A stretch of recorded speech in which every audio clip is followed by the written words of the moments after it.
Hello everyone.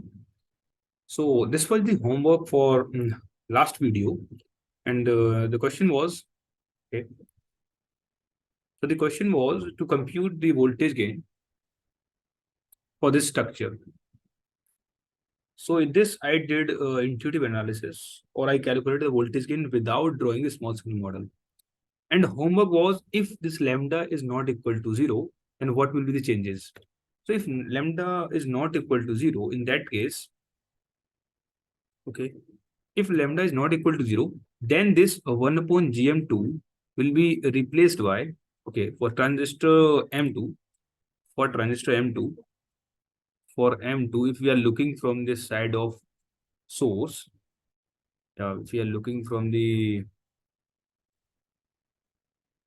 side of source, then it will change, okay. So we need to calculate it. So if we are looking from this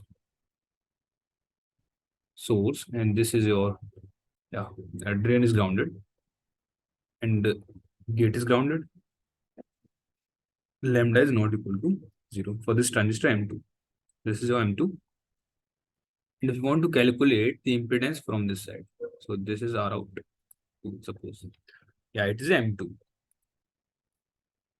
So if I'm drawing the small signal and want to calculate the impedance looking inside the source, this is a source.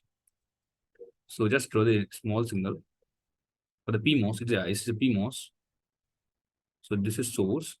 And the source is nothing but we have applied a test voltage at source. So I extend it. So we have applied the test voltage at source where this Ix is the current across it.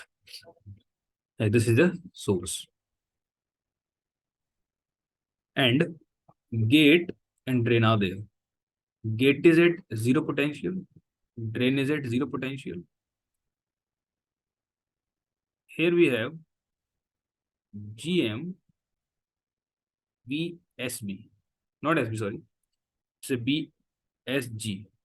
So it is VSG. So this is your VSG, where this S and G, this is the difference. VSG. This is your gate and this is your drain. This is VSG. Okay. And channel length modulation parameter is also considered. So between source and drain, it is R0. We can calculate this Ix by applying KCL at this node. So Ix is, okay, I'm writing here. So Ix is equal to GM. This everything is going to calculate for M2. So I'm not writing the subscript 2. I'm simply writing GM or VSG.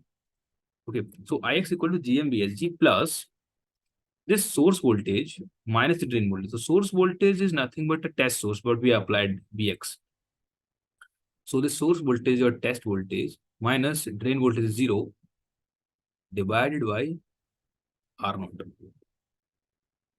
And this is the first equation. And for second equation, we have to apply the KVL from this Bx2 ground through this VSG.